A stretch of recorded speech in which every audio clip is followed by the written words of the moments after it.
Okay, it's now recording. Yes, I believe that we can start then. Okay.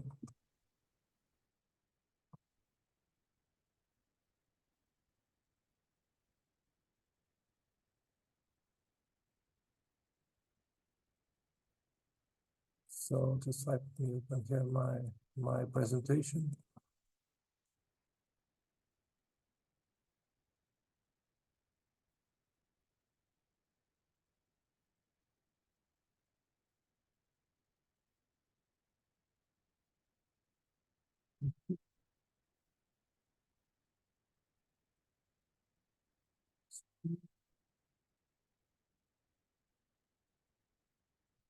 Okay, I'm sharing this screen, right?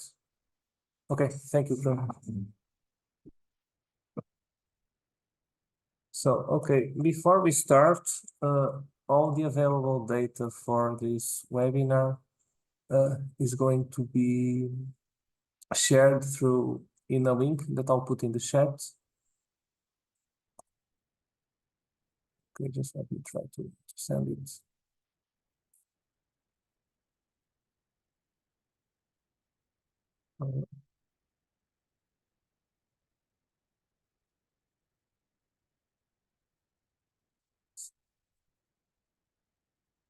Okay, sorry, I have two screens. I'm a little bit confused. Okay, so here is the link with all the data. If you open here, you'll have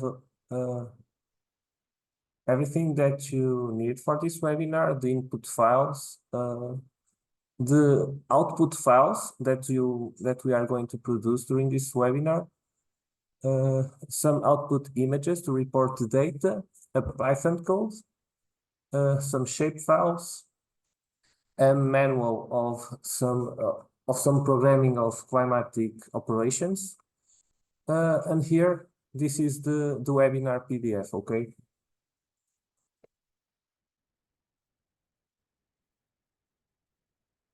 So, good morning, everyone. For today's webinar is designed for everyone who wants to start working with climate data in the NetCDF format. And so I'm going to show you three programs that are used to work with climate data. The programs that we are going to use are Panoply, climate data operators using Cygwin, and also Python. In the file that is in the link, you have basic access to all this data. And here first we are going to do an introduction to NetCDF files, talk a little bit about the software that we are going to use during this webinar. We have here the installation processes for all the files. We are not going to look at it, but you have access to this information. I'm going to show you how to download some observational climate data. And then I'm going to show you how to work with each of these softwares. So to start, we are going to talk a little bit of NetCDF files, which basically are files that are very widely used to work with climate data. NetCDF files have basically the coordinates of the climate data, which is georeferenced. You also will have the climate variables that you are working with. It can be temperature, rainfall, and any other. And you have all this data for different time steps. So NetCDF files can be the easiest way to maybe understand the NetCDF files is when comparing to, for example, a raster file. A NetCDF file is basically a book of raster files, and each raster file represents a different time step.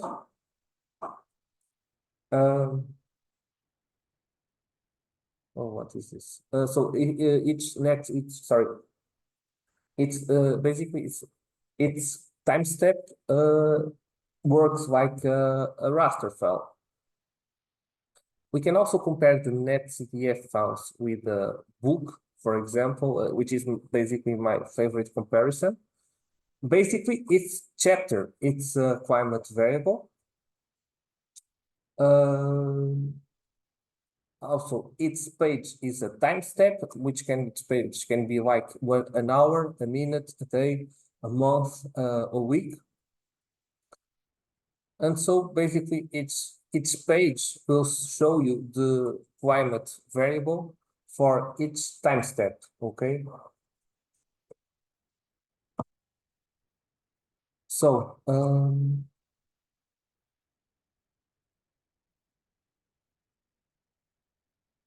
about the software that we are going to use, we are going to use Panoply to visualize the climate data.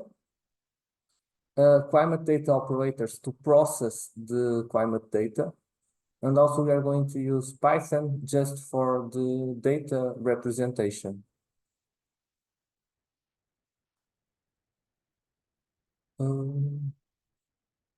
So Panoply basically is a software that is used to visualize climate data. It's very friendly user, it's very easy to use, and the purpose is just to analyze the data. Cygwin, it's not a software, but an environment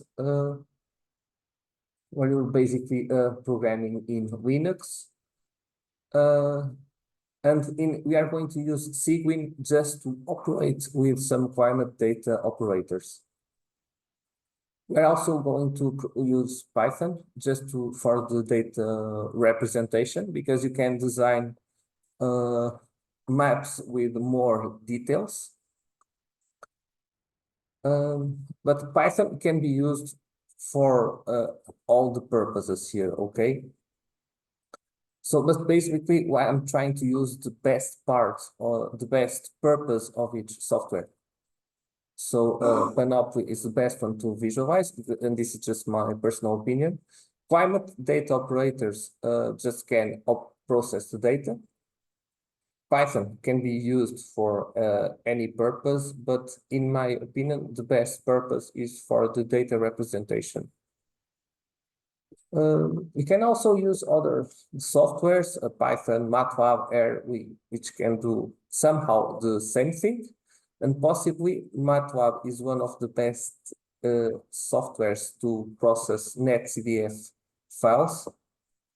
But it has the disadvantage of being paid, okay? You need a license to use it. You can also use ArcGIS or Geographic Information Systems to work with the netcdf files, but I think that they are not so efficient. So, oh, sorry.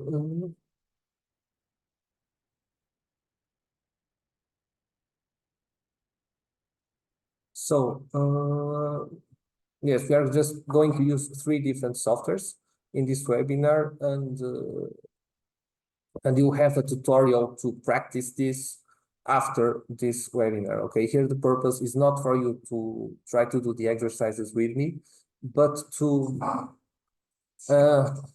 have something to start learning to use these softwares. And Panoply has the advantage of being very easy to use. Climate data operators are very easy to use, and they are very fast to process climate data. And Python, I've chosen Python because I think it's very good to make very detailed plots of your climate data and report them for a report, a thesis, a paper, a dissertation, whatever. So then you have here the installation process of each software. We are going to skip that part, but I'm just going to show you how to download climate data, observational climate data from ELOPS. So basically, ELBS is a database which has observational data, which means that we only have climate data from the past until today, not for the future period. ELBS resolution is about 0.1 degrees, and you have data from this year until today, okay? This data set has multiple versions because it is continuously updated. And sometimes the data changes a little bit among versions because they are always trying to improve the data set. So for this case, I recommend you to use the latest version, or at least the one previously, okay? So you have two ways to download the ELBS data. You can go through Copernicus website or directly through this website. And I'm just going to show you how to download through Copernicus, because in Copernicus you can download data from other data sets, and the process to download it's similar among different data sets. So basically you just have to click on this link, create an account. And then when you create an account, you have access to download the data. You don't need to pay for it. It's free to use. You have to choose ensemble mean, which is the climate data that you are going to download.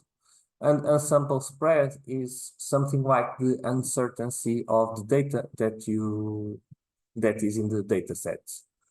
For this webinar, we are going to work with mean temperature and the precipitation amount. To download, I have chosen the highest resolution available, and we are going to download the data for the full period, okay? So it's from 1950 year until 2023. So after filling all the okay, I have chosen the latest version, which is 28. You can download in the form of a zip file, and then you just have to submit a form to download this data.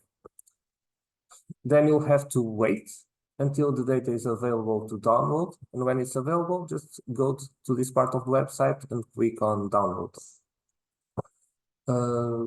Okay, this process can sometimes it can take some hours to download the data. So I'm just going to show you how to download from this other website, which is faster to download ELBS data. So basically, you just click on the version that you want to download, and then you have all of this to download, okay? This is for each data version. You have to choose among each version the resolution that you want to download. And you have all these variables, the daily mean temperature, minimum daily temperature, maximum daily temperature, precipitation, and others. For this webinar, we are just going to use these two. And then that's it. You have these files available, which are the ones that I've placed here in ANSI files, okay?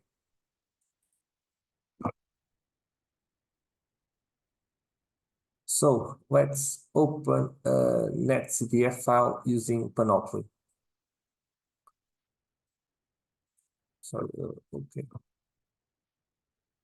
So first, open the software.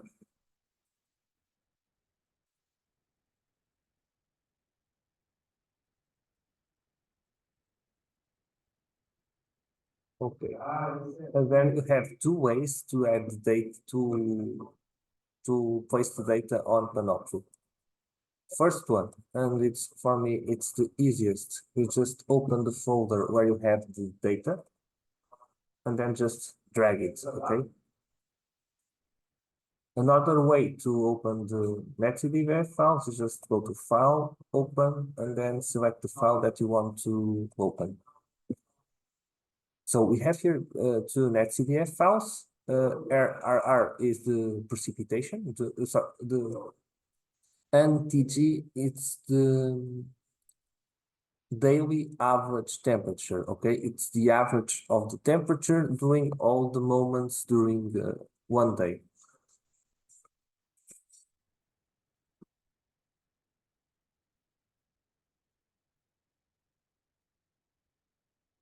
So let's first take a look at the temperature data. Here you have the netcdf file, okay? Then you have here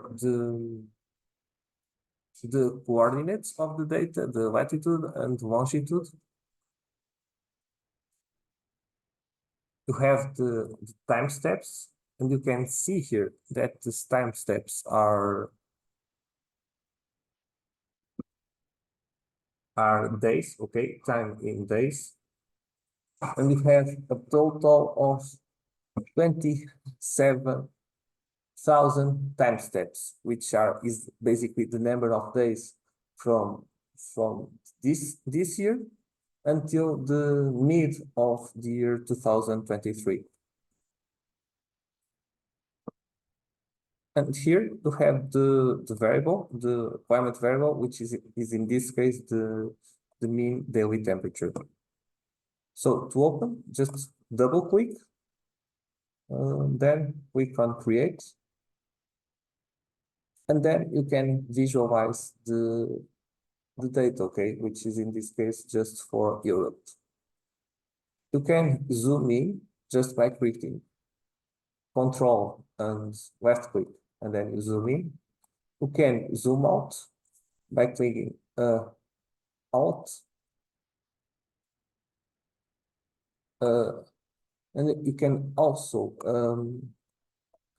check the data that you are visualizing by clicking Alt, and then you see the value of temperature, which is in this case 7 Celsius, and you have the coordinates for this cell.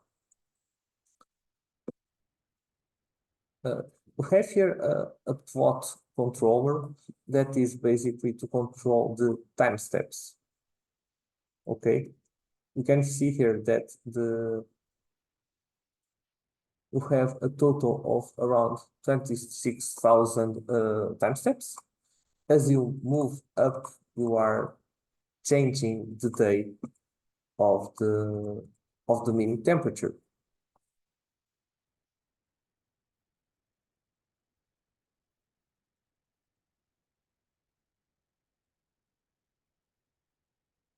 And the netcdf files basically are a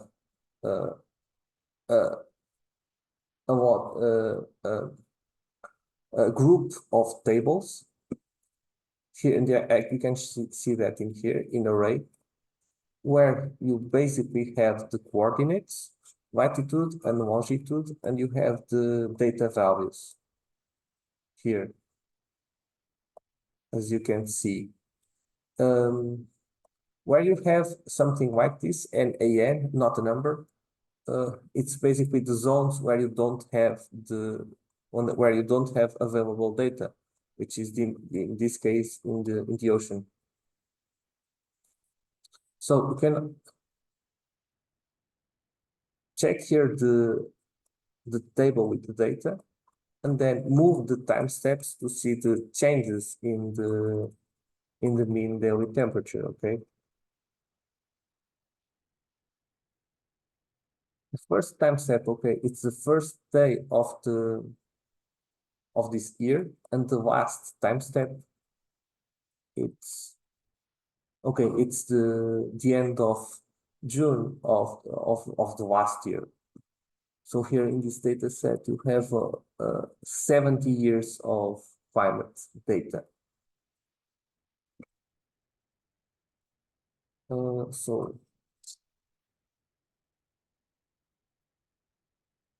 as you see here, as we move in the time steps, sorry, just let me zoom out.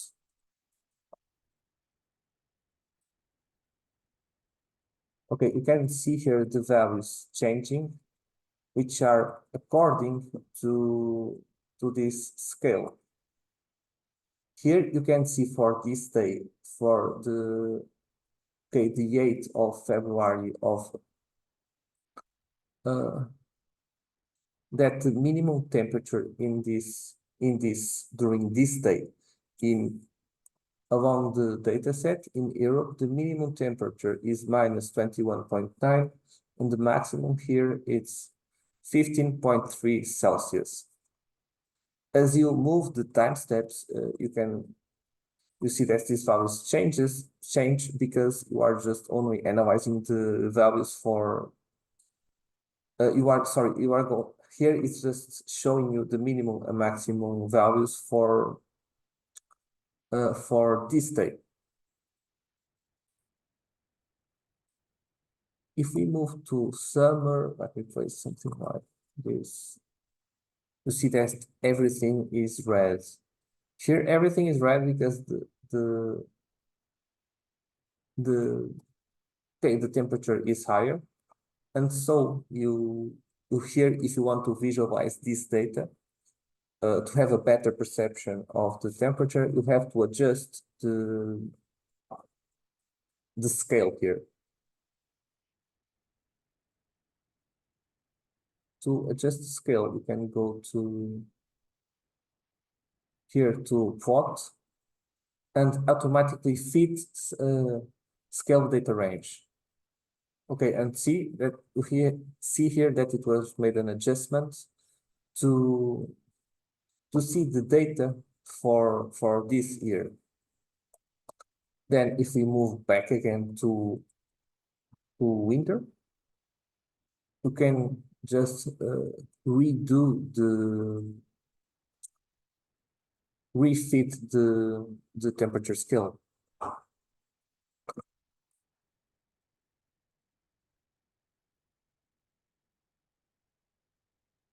So in the file that I've shared, you have all the steps here for everything that I'm showing you.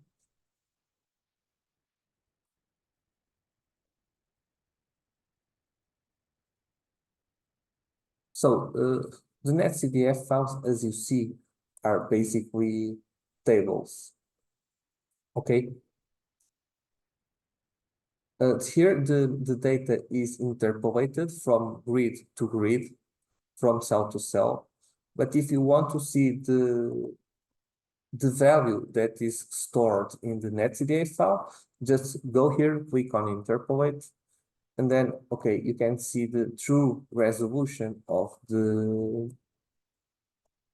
data. Okay, each square, it's basically a cell in the table.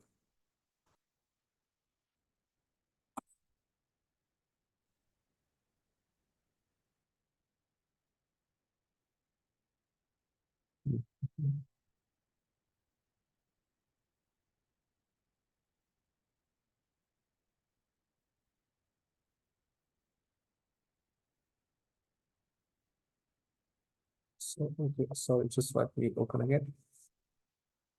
Okay. So what can I show you more here?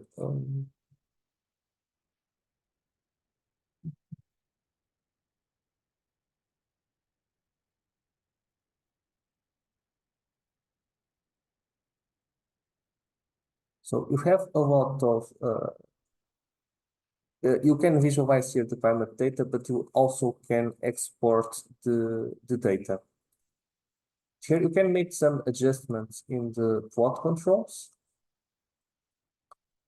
just to set like anything that you want. For example, you can adjust the grid here. Instead of having the grid spaced by 15 by 15 degrees, you can just change to the value that you want. Okay, so it's too much. So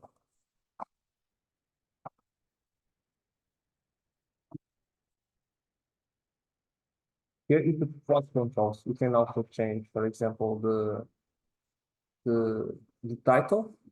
Just go here to labels, and then instead of having mean temperature, you can put something like One,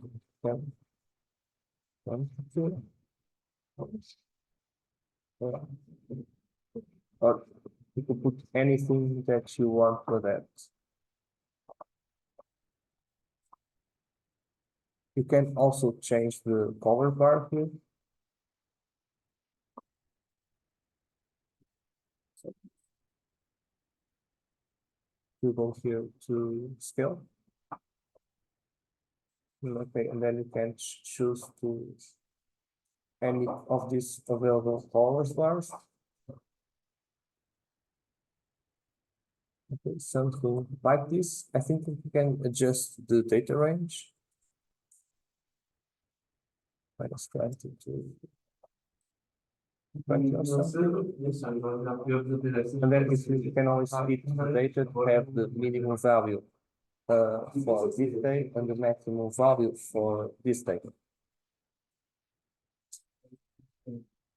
So, and if you want to export the data, just go here and click on export data, I think, or no, okay, save as image. I'll save it on my desktop. Or just save it. And let's check it. Okay, thank you. Okay. And then you have a report image.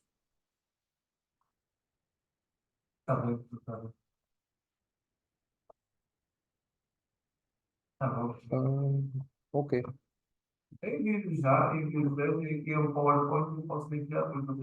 So now let's go to work with the climate data operators using Sequin. So this is the shortcut for the software that we're going to use. And okay, first test. Let's rename our netcda files to have a more friendly name to use during the coding. So, okay, this is the rainfall data. Let's call it something like this. Okay, I cannot edit while I have Panoply open. Let's close it.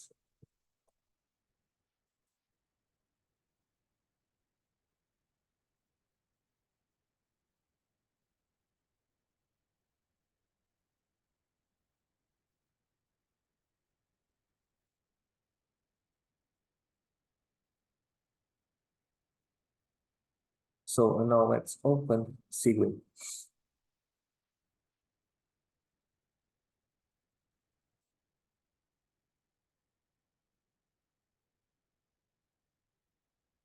So we already renamed the files. We have opened Sequin, and then we are going to choose the folder where we are going to work. This way, we are going to use this code just to set the folder where we have the input files and where are going to set the path for our output files. So I'm saving it in the desktop. If you are saving it in the desktop, you can use this copy this part of the code and adapt to your username. So here I'm basically using this path here.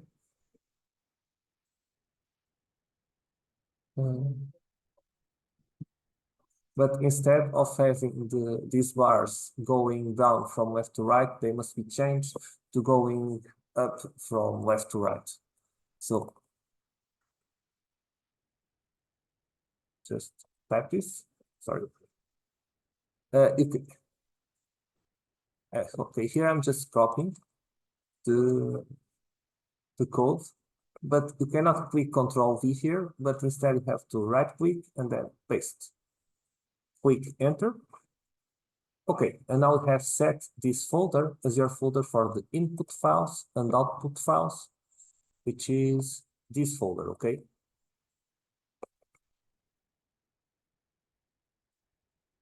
So our next step, so we are going to start doing some operations here. Basically the climate data operations very commonly use this typology. And also, before we start doing some operations, I really recommend you to take a look at these links because you have all the possible climate data operator commands, okay? You can do thousands of things, and I'm just going to showing you how to use some around 7 climate data operators. The first link here.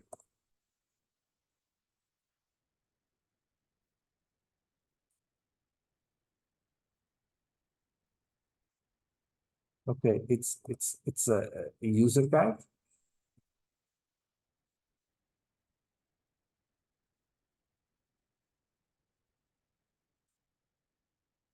But also you have a PDF file, which is like a Bible of the NetCDF files.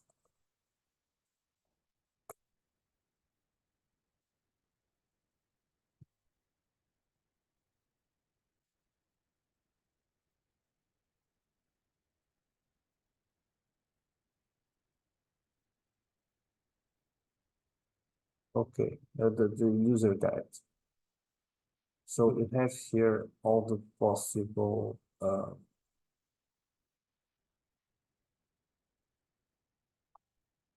most of the available climate data operators. And you also have ChatGPT, okay? Every time that you need to do something, you are not very familiar with the climate data operator that you want to use, just ask to the AI which could be the best climate data operator, and then always confirm here in the user guide if that operation is going to use what you want to do.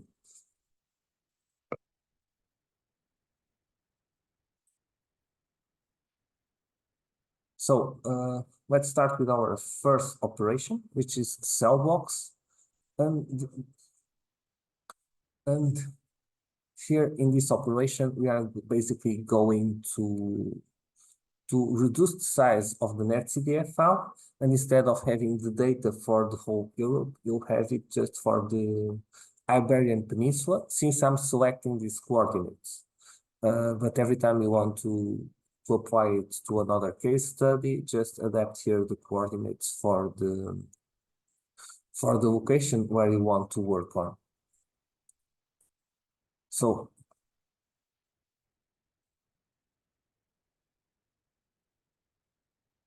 I'm just going to copy paste here the code, and then you click enter.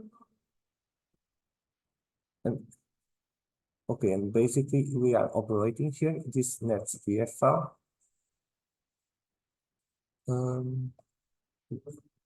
This is still processing, okay? I have to wait a little bit because these data sets are a little bit heavy.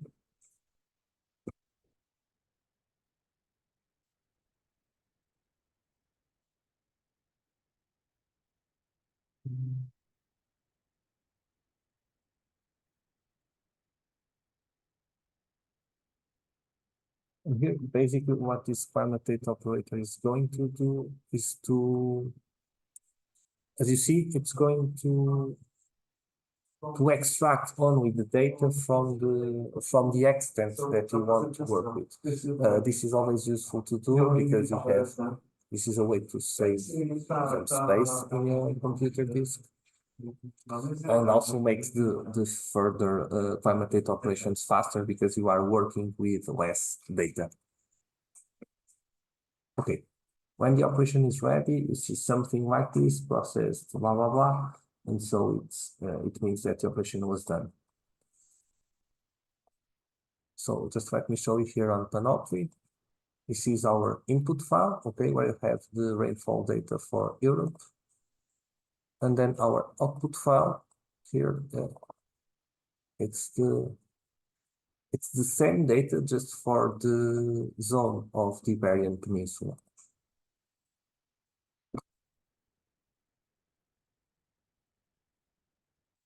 Okay. Now let's basically do the same for temperature.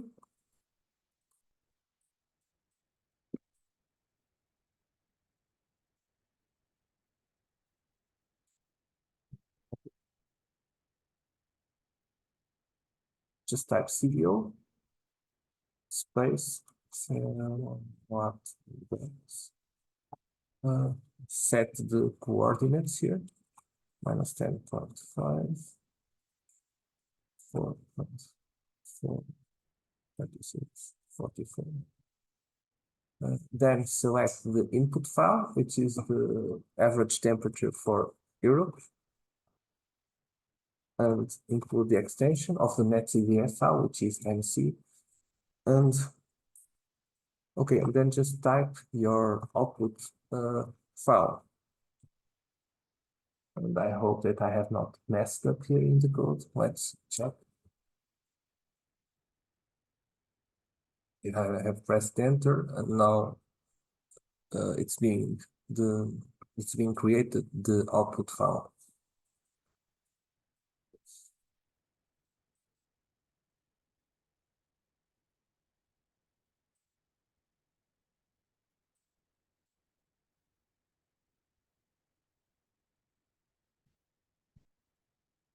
Be patient here. And do not worry, because the first serial operations take long, because we are working with files with a size of 2 or 5 gigabytes, and then our files will be smaller than 1 gigabyte, and then the further operations will be faster.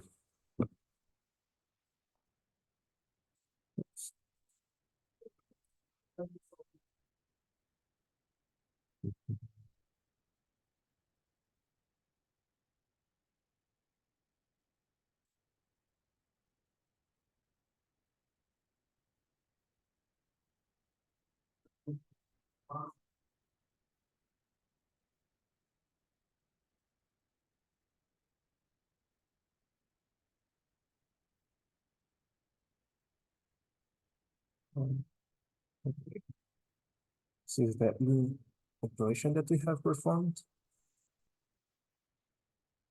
And then we are also going to extract data, but here we are going to extract the data not in terms of location, but in terms of time range, okay?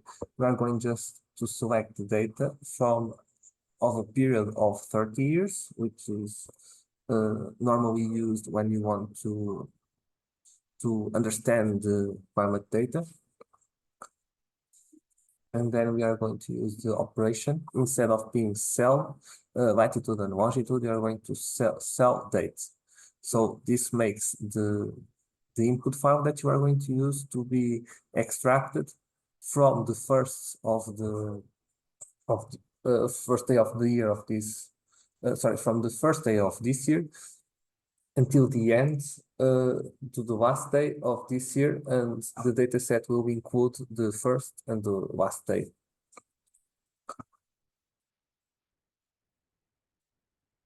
Oh, okay, the extraction operation for temperature resulted, and the output is basically what I showed you in the PowerPoint. So now let's perform the data selection of our data sets.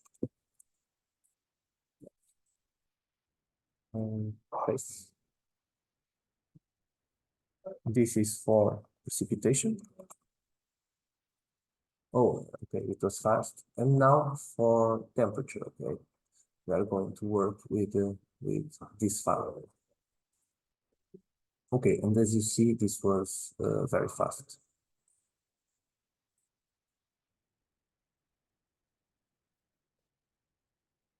So let's compare here the temperature file for the full period with the temperature file for the extracted dataset period. So this is the first one. you can see that the first day of our data set, it's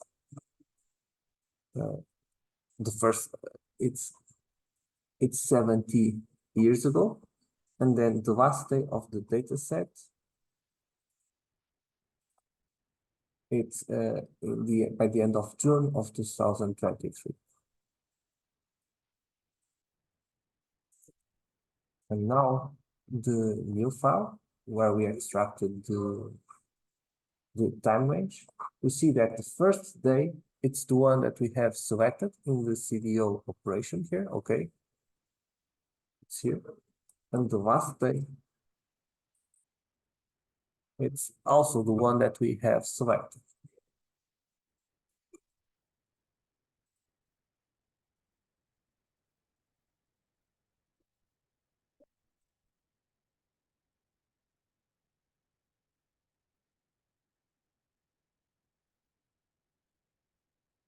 So now we are going to do monthly means of our data.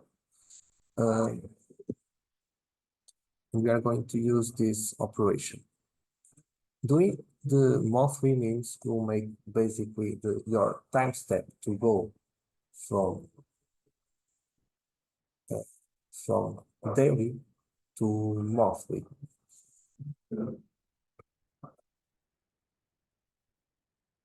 Okay, I'll just copy the code, right click, paste, enter. Here is the output for temperature. Now let's do it for rainfall.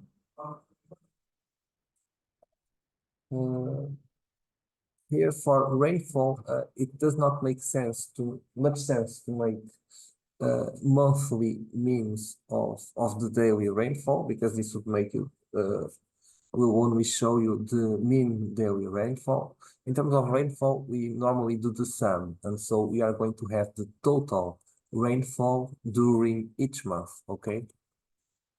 Here we do the mean, and here we are summing the data from our variable. Paste. Okay. So let's take a look at temperature.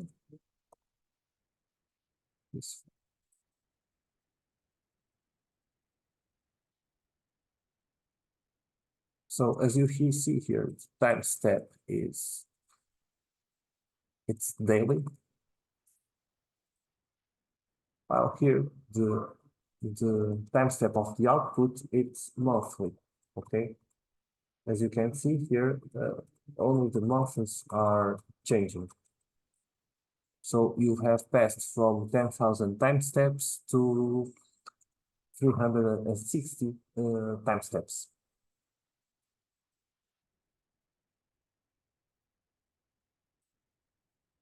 Okay, here by default, the time set in the netctf file, it's set in days because it was the original time description, but you can also change it in the CDO here, the description.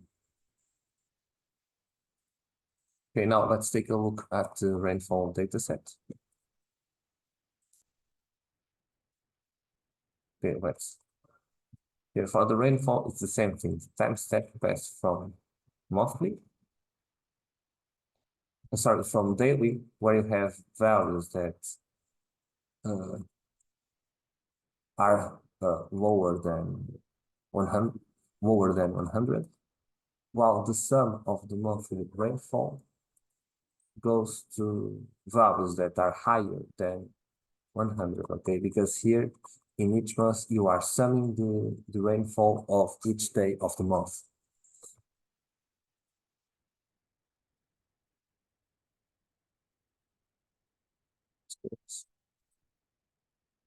Now the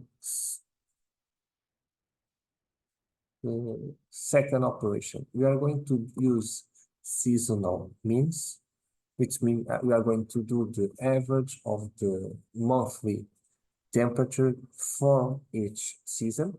And for rainfall, we are going the sum of the total monthly rainfall to have the seasonal total rainfall. So here once more, we are using mean for temperature and sum for precipitation. And as a result, the time steps will be less. You have 3 months per season, and so the number of time steps will decrease by will be a third of the input file time steps. So once more, I'm just copying the code here for temperature, and now for rainfall. Here you are going to for rainfall once more. I tell you, we are calculating the sum of the precipitation for each season. So, and here you see here that we have a warning message. Let me show you a little bit of this. Why do we have this warning message here? We have this warning message because the first winter that we have in the dataset goes from the December of 1980 year until the March of 1981.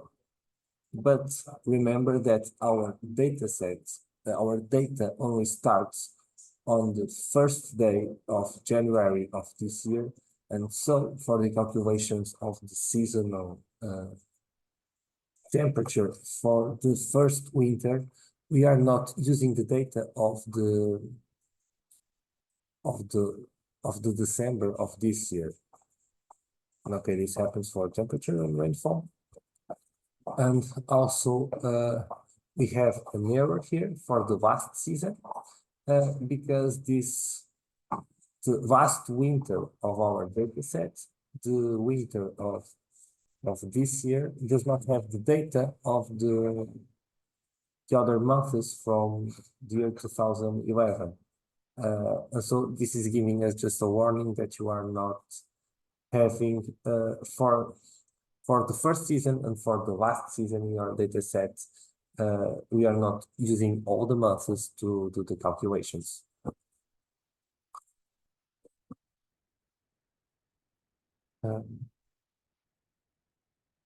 Okay, our next task is to do a year seasonal mean, and we are going to do this in both data sets. So, and this basically calculates the average temperature of each season, doing an average of 30 years. And so you will go from in the output file, you will go from sorry, not this one. You will go from 1 time steps to 4, only 4 time steps, and each time step represents the seasonal average during the 30 years. So let me just copy paste here in the comments. Okay, this is for temperature. This is for precipitation. Okay. Let's just check our output files.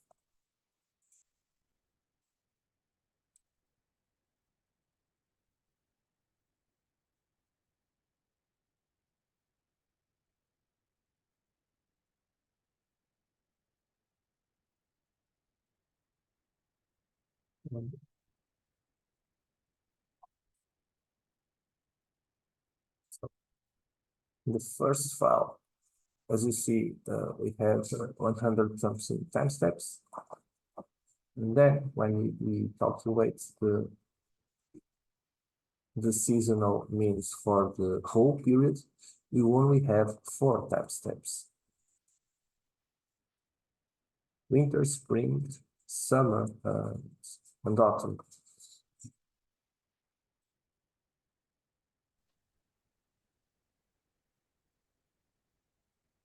And now let's do the last operation, which is going to be a time mean or a time sum. The purpose. Here, when you do the time mean, you are basically doing the mean for all the values in your netcdf file. The Esta time mi se sum. Samo malo imam još baterije, sam uključila na ovaj mobilni internet. Sorry? Okay.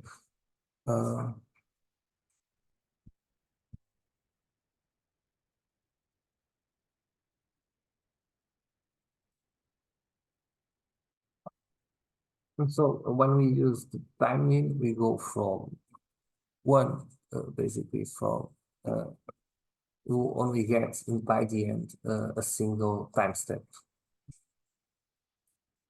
And here the time mean that we are going to use for temperature, you can use as input file the seasonal average or even the daily the daily average, okay?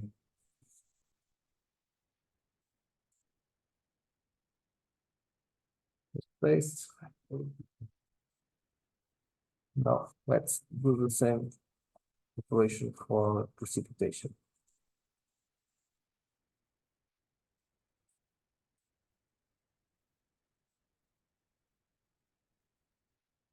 As you see here, the output file only has one time step. Okay, here you have the average temperature during the 30 years. And for precipitation, you have basically the average of the total annual precipitation. So you can see here for the Iberian Peninsula, and a little bit of Africa, that's here the precipitation ranges. The annual precipitation goes around 200 millimeters of precipitation up to 1,800 millimeters. So as you see here, using the climate data operators, it's not very hard, and you should here sometimes the problem is to understand what's happening. So it's very important to use Panoply while you are performing these operations, just to confirm what is happening, to what are you really doing to your data.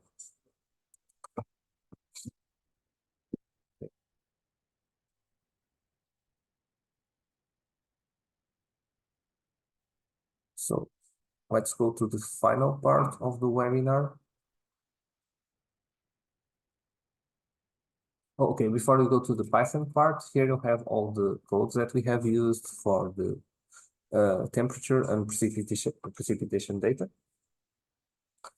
I think that if you want to do a lot of straight climate data operators, you might just copy. Okay, let me just choose these two.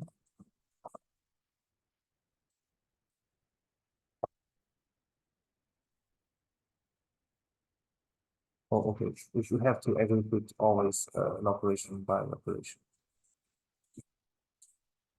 So sorry. Let's go through the final part of the webinar, where we are going to report the climate data. So here for this part, I have available 7 Python codes here, and basically each code, it's all these codes are basically equal to the first, but in each code I am adding a little bit more of code to add something to our map. And we are going to use as input the output data from the climate data operations that we have performed.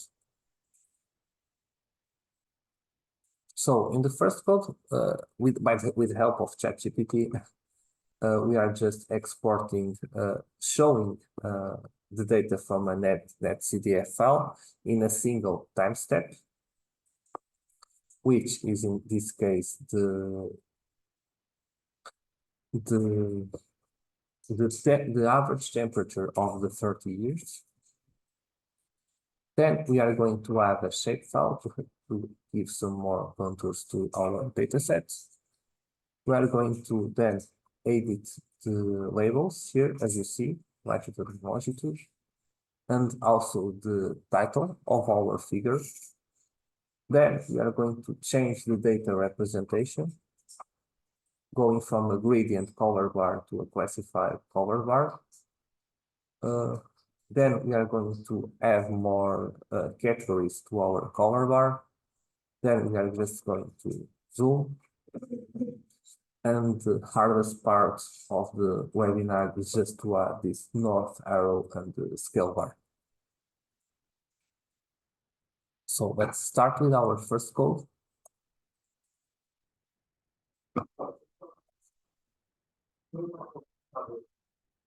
So I'm going to use Spider in Anaconda.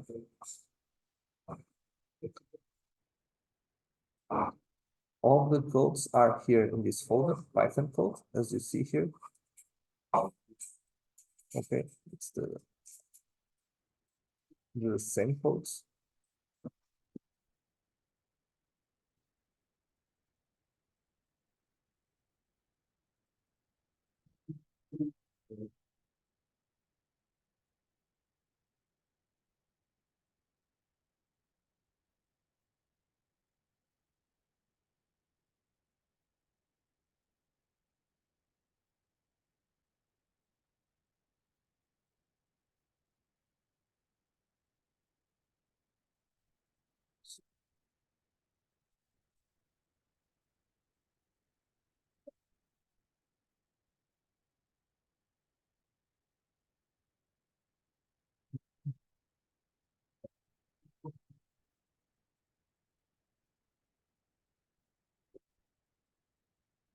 Here I'm going to we have here all the codes. Let me just order them.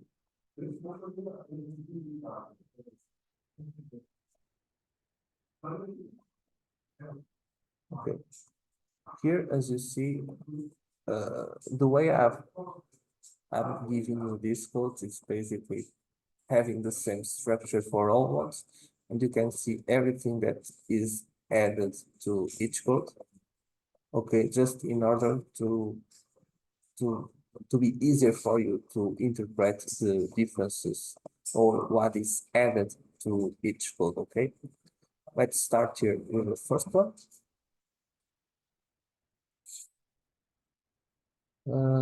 Okay, first you have just to import necessary libraries, and then you are setting the locations of your files and names. We are going to use the output folder here. This one, okay.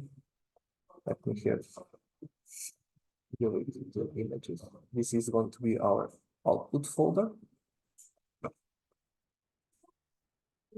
The name of the output image that we are going to output in the first code, the path of the netcdf files, which is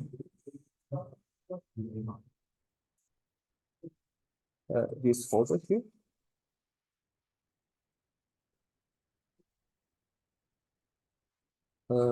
Then the netcdf file path and the output file extension. We are going to export our images in the TIFF file.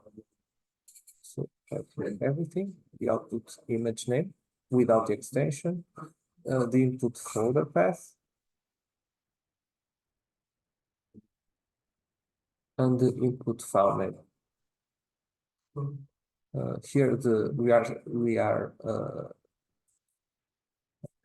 basically typing the same as this, having the output file path. This code is just to open the netcdf file. Here in this, we are selecting the variable that we are using, which is the average temperature. The time step, we are going to set to 0, which is the initial file.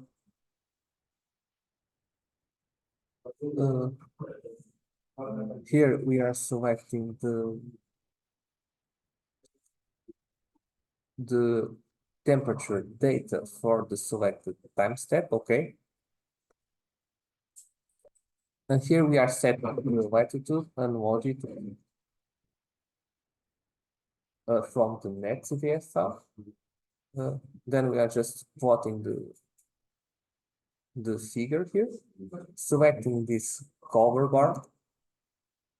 Okay, the color bars here have a very weird names, and you have a lot of possible color bars. This is just one of them. And then you are saving the figure to the output path. PLT show is just to show the map in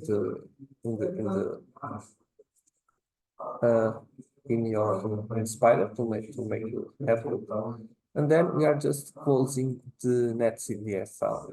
This is not mandatory, but it's a good practice when you are opening files in Python. So let's go here for the first code.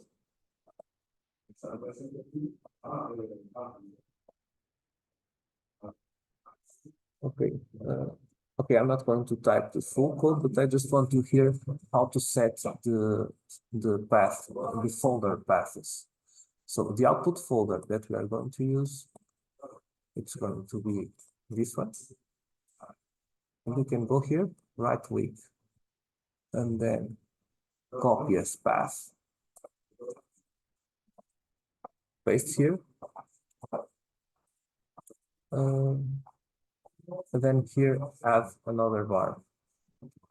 Or we can alternatively start this one. Click here.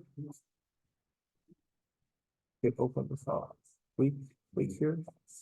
Copy paste. Add a final bar.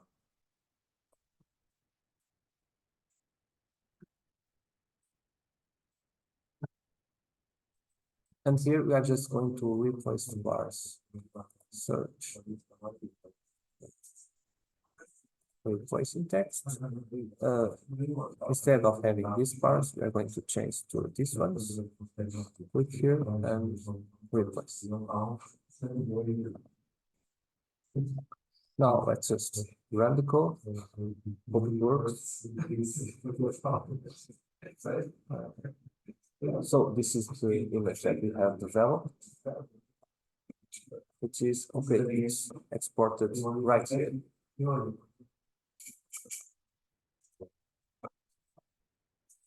So let's now move to the second code where we are adding a shapefile.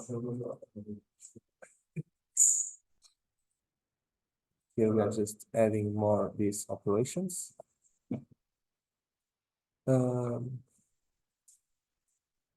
Here we have a shapefile from the Iberian Peninsula. Any shapefile that you can open in 20Gs or something. I'm just going to show you.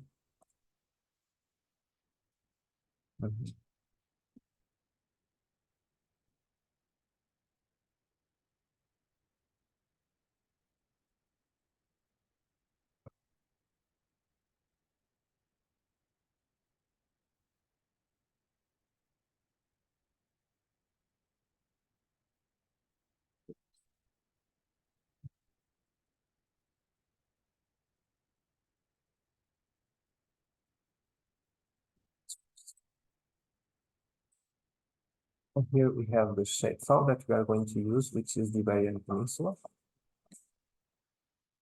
And also we have available the Montenegro shapefile in case you want to reproduce this webinar for Montenegro, okay? So, and this is the shapefile that we are going to use in our Python code.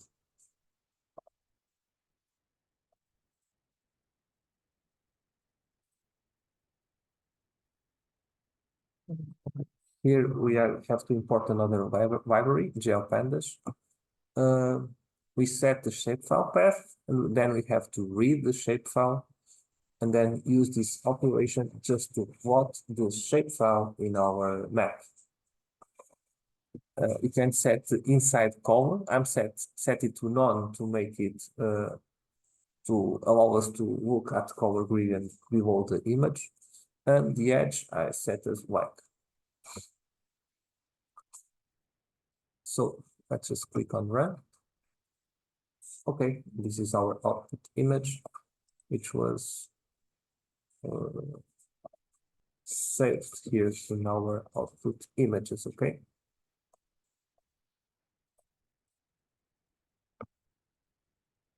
Now, the third code is just to edit the labels. We're just here stating that you want to set the label as latitude, longitude, and then change the title with this. You can also change the text size, the type of text or whatever, but here I'm just typing it and making it bold. Let's run it. Okay, as you see, this is our output.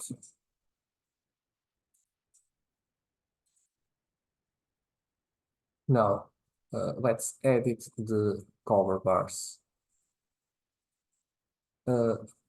Here, what I'm going to do first is to change the operation to plot our netcdf file, but also keeping the same color gradients. And then we have to select color bar to plot our new color bar. And then we have to see what we set the label to, like this, temperature in Celsius. And here is just to set the thick parameters, the values of each color category. Just go here, click on run.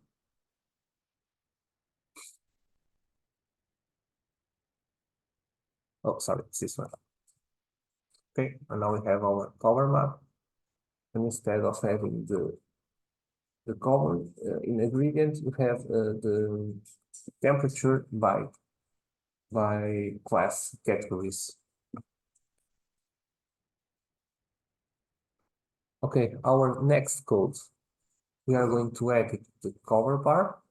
We are going first to import the NumPy library.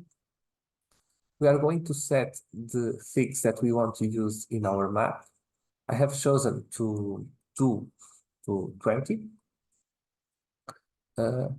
Then this code here will make basically not a list, an array or a list of bounds, which are separated one by one, okay?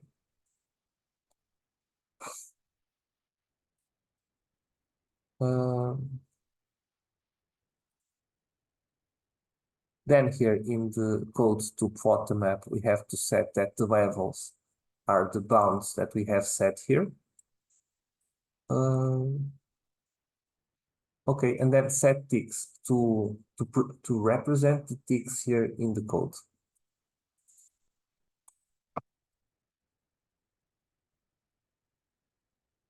Okay.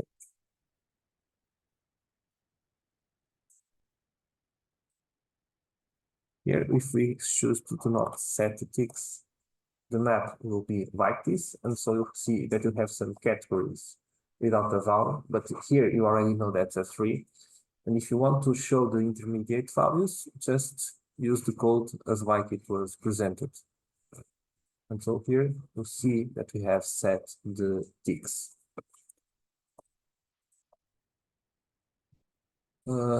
Now it's just to make a zoom of the map here, because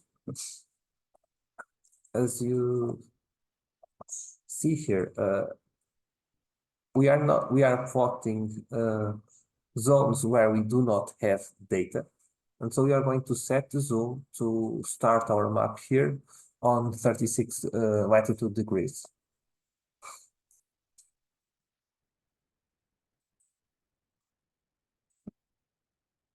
So here we are setting the X and Y limits, okay?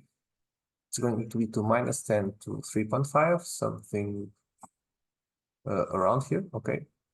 And okay, just run. And then, okay, we have zoomed our map.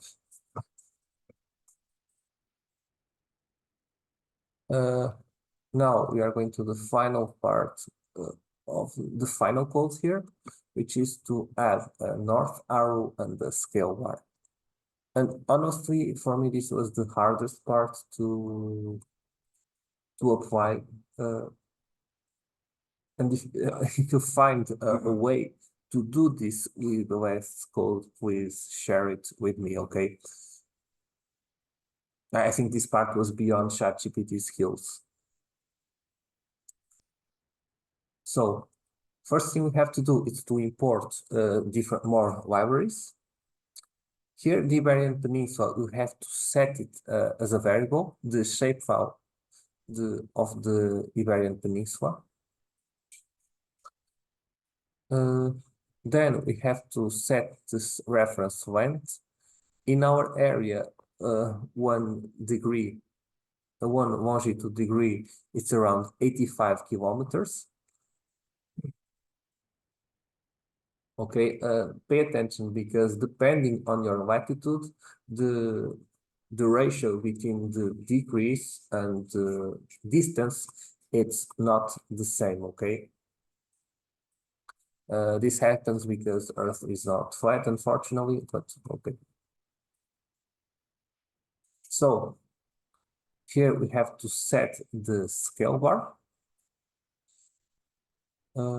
Okay, this is the conversion factor here that we are using. Setting the units that we want to show, it's kilometers. The length factor is the length of the scale bar in the plot. If it is 10%, it will only, if your plot is something like this, it will only occupy 10% of the plot. Here it's the location of the scale bar, the transparency of the box of the scale bar, and the size of the scale bar. And so by doing this, also here you are, okay, now plotting the scale bar. And the final part here is to plot the north arrow. The north arrow here, it's made with 2 elements. First to plot the n and then to plot the arrow. To plot the n, you have to set the coordinates according to the map. Here, longitude of 3 and the latitude of 43, okay? The font size. And here we are adding some path effects just to make the border of the n as white. Okay. So, and then to plot the north arrow, here you also have the coordinates. And here you have to try different values to make it fit to your map. Okay, and this is basically the code to dimension the north arrow. And then that's it, just click run. Okay, and now you have everything that you need in your map.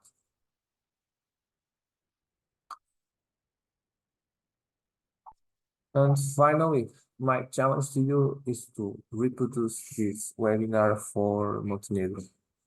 And that's all. Thank you for your attention.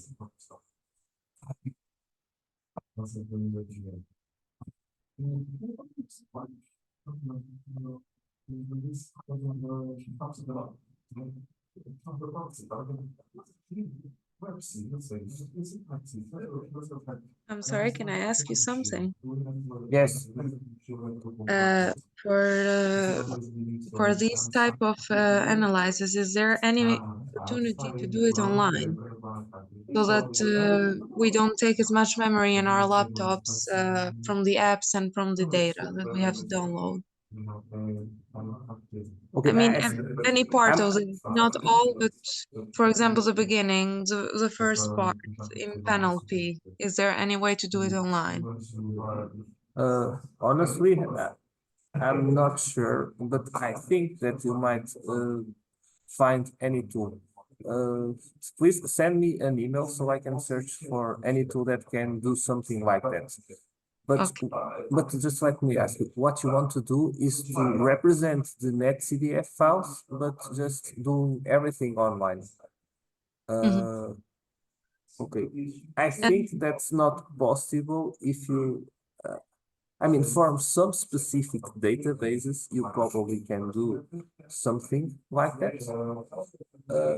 But the thing is, if you want to show a netcdf file, a specific netcdf file that you want to access, you probably must have it in your laptop.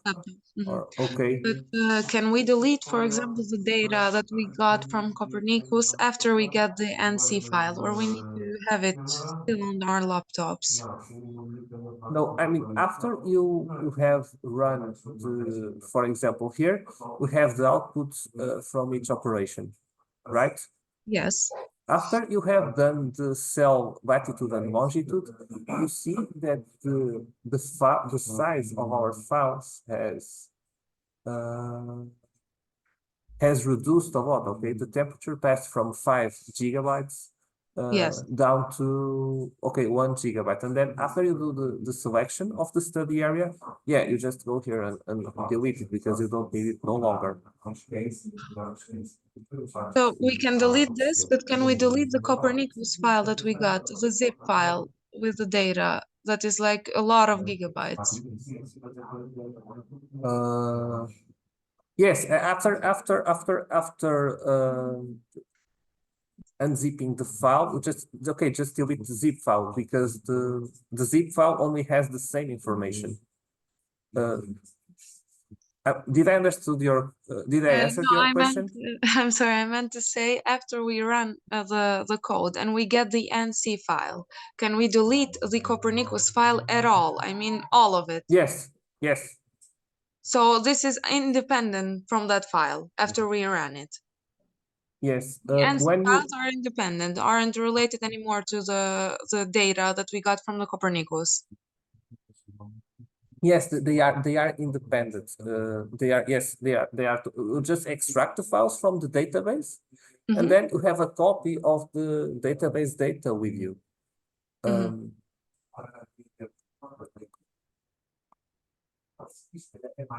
So just let me show you here something about the CDOs.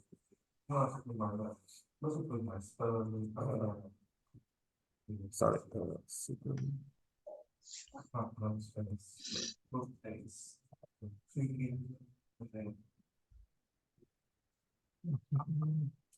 Sorry, just let me show you something to make clear. Okay, when you are running the climate data operators, here, okay, you are just here, you select the input and then the output. Yes. And then when you want to go to another climate data operator here, the input here, it's the same as in here, right? Yes. And you no longer need this file. Okay, the first one. Okay. It's always good just to confirm if everything was right, if you have done the operation that you really wanted to. And that's it. Thank you very much. You're welcome. If you have any questions, just send me an email. There are some in the chat. I saw some questions. Oh. So let me open the chat.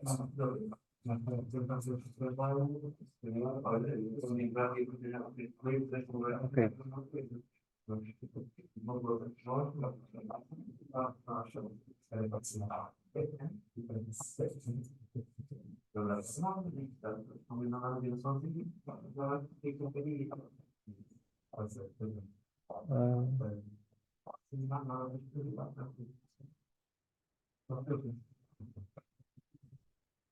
Okay, so Panoply can also be used to report the data, but it's sometimes a little bit limited. But if you like the image and if it is enough for you, you can also use Panoply to export the images instead of doing the Python code, okay? Here the Python code, I mean, you could do something similar with Panoply, but here the idea was to make you a little bit familiar with Python, just to export climate data, because when you have thousands of data files to export, it's really recommended to use Python, MATLAB, or R to do a cycle to export your data files. The other question. Okay, when you download the data from Copernicus, do you have to take the whole period? No, you don't have to. When you download the data from Copernicus, you have the option to select the time range that you want to download the data, okay? So, sorry, just let me go here. You have. Okay, you can select specific periods, but you don't need to use the full period, okay? That depends on the research that you are doing. But when you download the data of ELS from this second website, you have the advantage of being easier to download the data because you don't have to wait. As you click, you will start to download, but it has the disadvantage that when you download the data from here, you are downloading for the full available period, which is this one, okay, for the version 28. Okay, I think that I have answered any question. Do you want to, if my answers were not clear, just tell me, please. And if you have more questions, just bring them to me. Yes, Antonio, for sure. They are going to have many questions, I guess, because they were really involved in this lecture. I wish to thank you, Antonio, for the excellent and informative presentation and this workshop. We are, of course, looking forward to the next cooperation and the opportunity for our students to learn something new from you. Thanks again. It was really my pleasure to be here today. See you then. Oh, thanks for the opportunity. Thanks, Antonio, really. Okay, if you have any questions here, just further questions after the webinar, just, okay, you have here my email.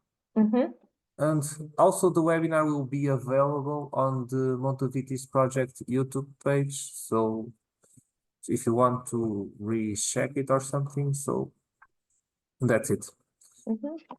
Okay, Antonio, thank you. Then see you again next time.